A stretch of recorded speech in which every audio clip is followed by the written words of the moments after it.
I'm trying to illuminate a different aspect of this work every week. And this time I'm going to be talking about body image and symbolism. And, you know, I've been working with the body ever since I was a little kid. And you would think, after all of these years, day after day, working on images of the human body, you know, I sort of get through everything. But the fact is, it is always fresh. It is always new. And I keep uncovering things that are very surprising to me. And you would think, you know, you look at human history, you would think everything would have been expressed already. And it just seems to me that there's new stuff coming up all the time. And Carl Jung says that our subconscious creates archetypes all the time. Because, you know, the human spirit evolves. We progress in our awareness and in our connection with the earth and everything. And so there are continually aspects of human flourishing that we don't understand. And that's where the archetypes come from, is these symbols that arise out of the mystery that we cannot grasp with our cognitive brain, that have to be grasped with something else. And I really believe that the body is just as intelligent as the brain is. But it's a different kind of intelligence, and it does not use words. It uses symbols. So the human story is full of this progression of understanding the universe through our bodies. If you think about it, you know, your whole life long you're in your body, so all of our thoughts are body shaped. Everything we do is mediated through our flesh. And I think in this culture, we're so logos oriented, we're so much oriented toward reasoning and thinking things through, that we forget that the body is always there and it's always influencing us. So the nude, in particular, is the human self. It's the declaration of independence, really. And expressing yourself as an individual is always an act of courage, because what the society does is it tries to make everybody conform, and we feel good when we're conforming because we're acceptable that way. What the psyche wants is for you to be individual, for you to be different than anybody who's ever lived. When you look at the clothes that we wear, it's really a way of constricting social interaction. So I keep thinking about a guy in a dark suit. All over the world, you see a guy in a dark suit, and if a Martian came and saw this guy, he could see any guy from the last 150 years and think, oh, I know him. No, it's the same guy. I saw him, 100 years ago in France. Every departure from that is an act of individuality that takes courage. Here I'm, wearing my dark clothes, but I did put on my pink boxers just to prove that I'm an individual. The body is always full of energy, and it's constantly churning up more of that energetic material. I think about it like a volcano. And if you ever doubt that that's true, look at what controversy comes from. And as an artist, I'm, of course, maybe super aware of this, but controversy in the art world is almost always centered on the body. And I don't know if you remember that several legislative sessions ago, there were 2 bills that were introduced to the Montana legislature that would have made everything I do illegal. And the point was they were trying to attack sexual violence. But rather than attacking the violence part, they decided to attack the sexual part. And so these bills were about limiting images So if there was an image that irritated or alarmed somebody, whoever was responsible for the image could get hauled into jail. Unfortunately, neither of those bills passed, but they were defeated by a very slim margin. And what it reminds me is that this is the society we live in, that people are terrified of that energy that's underneath. And every time we do something that involves the body, like drawing figures, you are playing with fire in that way. And that's a good thing to keep in mind, because all of those, I talked about the pressure from the Puritan heritage that we have on the one side, and this pornographic tendency on the side of the commercial, the capitalist world that's trying to capitalize on that. And we get squeezed, like, between the elevator doors, and we're trying to live this life squeezed in between these incredible forces in this culture, so that you can hardly live any body life without either feeling guilty for coming alive or having that feeling exploited by somebody who wants to sell you something. The nude, what the nude does is it gives us easy access to introspection. So while the culture is trying to squeeze all of our erotic life into this one really thin place that is just sex. So Freud says, if you're feeling something, it's sexual repression. The culture uses that essentially to turn us all into cows. We are being milked by the system. Every time we come alive, somebody comes along and milks us by selling us a product or whatever. And so the medicine for that is to open up that erotic space so that we can live in our bodies and feel good about it and be able to plumb the depths of what that is about. So that's why I want to talk about symbolism. When you go down into the body image, all of these levels are available. So you start with the persona, you go down into the unconscious, you get into the archetype, and finally to the divine down below. So symbolically, on the personal level, all of us suffer from body image issues. If I handed out a list, you could probably, everybody in here could say 10 things they don't like about their body, or they wish it was different. I wish I was taller, I wish I had more hair. I've got this kind of a hole in my chest that I've always disturbed me until I found out, oh, my sister's head fits right in there. It's really cool.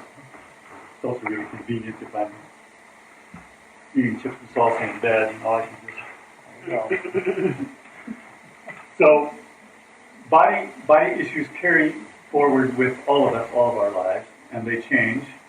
As I get older, I get frustrated that I'm not as athletic as I was flexible or whatever.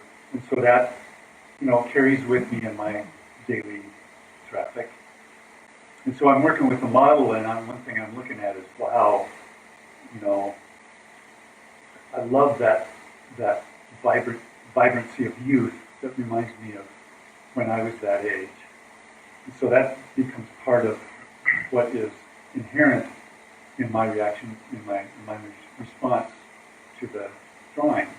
Even so much as the posture says something about your story. You look at people with a strange posture, and there's a story in there, and you're captivated by that story. And so every aspect of the body is going to have that kind of symbolism. The human body is the first symbol that we ever came up with. So you go back 40,000 years to the inception of art. The first thing that human beings did was draw the body. There's this beautiful sculpture in Vienna called the Venus of Willendorf. Maybe you know about this. It's about this big. It's just a carved stone figure of a woman and her head is pretty small, but she's got these huge breasts and big, huge butt, and it's like this piece of fruit. It's such a beautiful symbol of fertility and vibrancy. If somebody did this today, it would be absolutely as powerful and as valid as it was 40,000 years ago when somebody carved it. All through history, we have seen the image of the body change and be used in different ways. But there's some really remarkable things I want us to be cognizant of. The woman's form is the most beautiful thing in all the universe. And that's not just my opinion.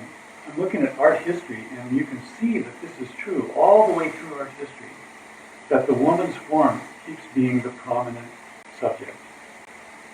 And I think the reason for that is because we were all born from a young, mature, fertile woman. And so I think that's where religion came from, is the idea that, the early humans, when they first started to have thoughts that come out of the fog of just nature, they recognized that this woman has this incredible power that she can create human beings from her body. And I think that must have been just absolutely stunning. And so that's where I think religion came from, is this astonishment that human beings can do this amazing thing. And the earliest societies were goddess-worshipping societies. And that fit right into the agricultural world 10,000 years ago in Mesopotamia when they became settled enough to make communities and start growing grain.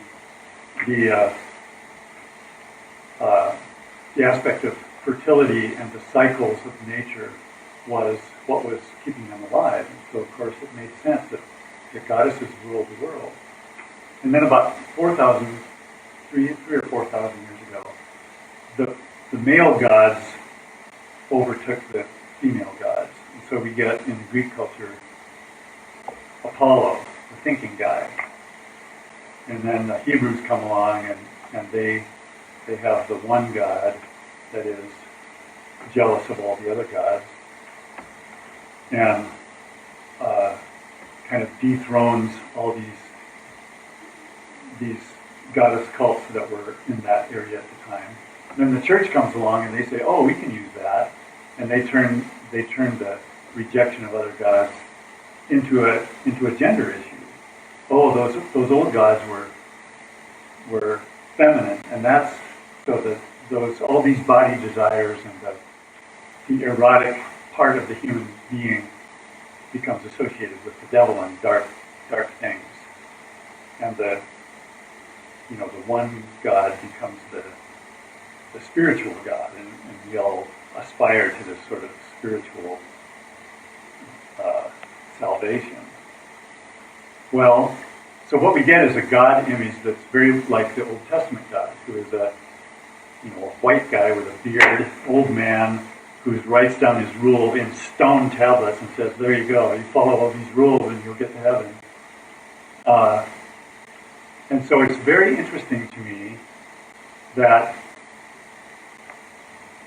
like the fish in water, we have been swimming in patriarchy for, ever since those goddess religions were decimated back, more than 2,000 years ago.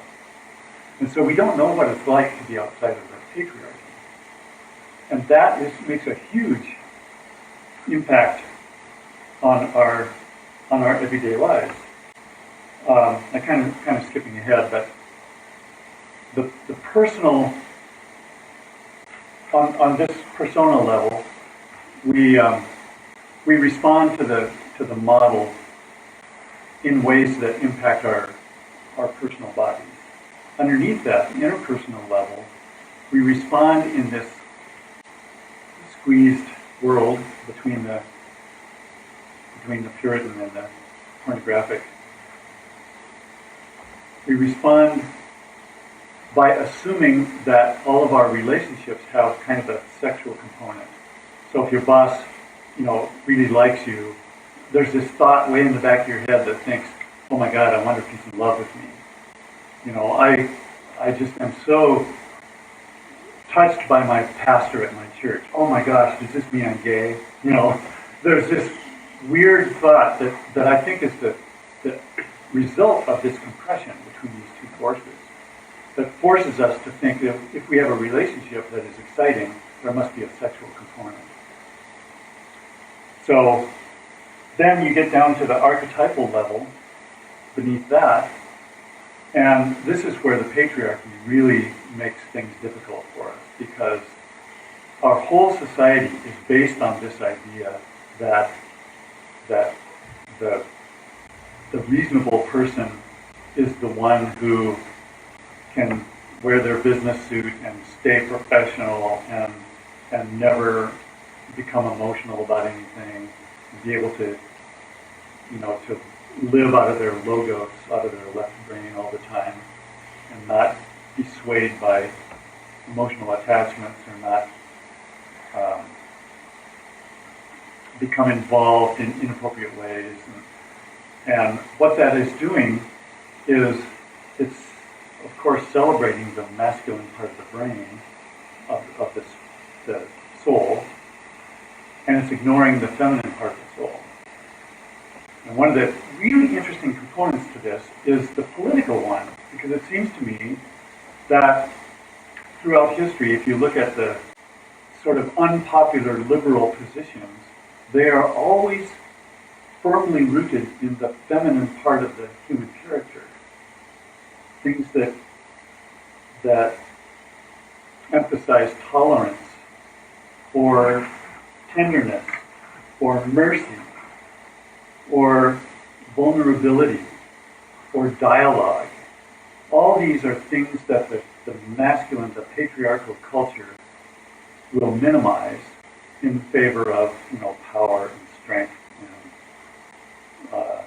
and, zero-sum negotiations, that kind of thing. So in working with the model, all that stuff becomes available to us. And you can't enter into this relationship without having an awareness, at least unconsciously, of all of this stuff that's part of our culture. So if you think about this masculine God, this Old Testament Yahweh kind of God, what does the shadow of that guy look like? The old logos-centered, up in his head, rule-bound, kind of hierarchical king. Well, the shadow of that is a young, naked, vulnerable, fertile woman. And think about advertising. We're going to see this figure all over the place. This young, sexy woman absolutely dominates advertising. And the reason is because, one reason is because it is the shadow of the patriarchy. It's always going to be there. It's always going to be a really powerful image because we have this patriarchal culture. And it seems to me if sometime in the next 1,000 years or something, the culture changes, and let's say it changes all the way and we have a matriarchal culture, that image of the young, sexy woman will disappear. And it'll be replaced by something that is the shadow of the matriarchy. So that's one reason why there's so many images of young women and why that is so controversial. Another way that actually appears is for this class. Every year or so I advertise for more models because they always move away. And my ad says, I want to hire somebody who, of any body type, any age, whatever, and disabled people are perfectly fine. And the responses I get are 90% young, beautiful, 20-year-old women. And I think the reason for that is because they are the ones who are closest to what is acceptable in the culture. So because of this process, the only people who are really acceptable are supermodels. And if you're close enough to a supermodel, like Bree, for instance, you don't have that much resistance to responding to an ad to model for a class like this. But man, getting anybody who's outside of that that really narrow band is real hard. That's why it's so hard to find male models. Moving even deeper into sort of the more universal aspects of the human body image. The human body not only refers to our personal lives and our interpersonal lives and our social lives and our political lives, but also refers to the body of the human family. So the fleshiness of all humanity is included in that.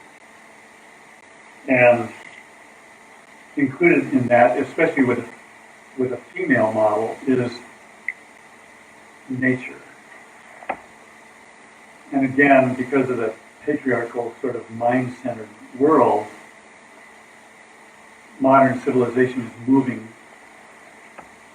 farther and farther away from nature. An author named Frederick Turner, who talks about beauty, he really believes that beauty inhabits this whole volcano of the erotic world down below sex, and that sex is this thin veneer on top of beauty. And we are so captivated by beauty. We love to come alive in our aesthetic being, and yet the culture squeezes everything down to sex. So it makes us think that, for instance, when you're attracted to a sunset, that's got to have something to do with my erotic kind of Freudian sexual nature. It really gets ridiculous, but the fact is, it keeps coming up. It seems to be that's the way the culture makes us think about it. So I'm always struggling against that, trying to open up that space and make the full capacity of erotic life available for this kind of wondrous attitude of exploration. So for me, the 1,000 colors that are scattered from the body of the model, I can begin to identify by thinking about all these things, by thinking of these layers, by thinking of the 4 aspects of the personality that are in the model and in the artist, and how they create all these different kinds of relationships. And so you have that, which is just these 2 people, and then you have the social aspects and the universal aspects and the historical aspects of human life. And then you can begin to see why there's so many different kinds of colors. There's a part of me that has kind of a scientific interest in this stuff. I get fascinated with, why is this feeling different from that feeling? But the fact is, it all comes back, as I said last time, to what is happening inside you and what is coming alive. And if you just can forget about the identity of what those feelings are, and just trust that they're part of your humanity and you are coming alive in all your glory as a person. You don't need to feel guilty about it. You're not going to be exploited by some advertiser who wants to squeeze your money away from you. It's just between you and the drawing. And whatever comes out in the drawing is valid. And the more I feel alive, the more I feel captivated by the model, the more my drawing comes alive. And what I end up doing is the drawing to me becomes like a dream. I put the drawing away for a few days, I come back and look at it, and here's this piece of paper with a bunch of marks on it. And I have a response to that that's very similar to what I had with the model. And here it is, it's in solid form, and it's not going away. And so I can dialogue with that like I would a dream. What does this feel like? What's the emotion? What comes up when I think about my body or my personal life or my history with my family or whatever. And I don't want to spend too much time in my left brain trying to figure that out, even though it's really interesting. Like with my dreams, I dialogue about each little thing that I see. And the more I dialogue, the more it sort of unloads its wisdom from me. So that's the feminine part of the brain talking to the masculine part that has the words, and together creating this revelation. So with the drawing, I feel like there's the same possibility. You are present for the work. You are absolutely, the model is being honest with me, so I tear open my chest and I'm honest with the model. And so this process creates this vibrant drawing. And then I can come back and look at it like a scripture. I'm saying, okay, what is in there that I can learn about myself? And that takes me deeper and deeper into both my character and the way I fit into the world. So by this really simple process, I am expanding myself into the universe. It's absolutely fascinating. So that's enough for me. Next time I'm going to talk about the creative space and all of these rituals I use to preserve and foster sort of the insulation between the creative space and the outside world. Whoa, every way we travel must end, but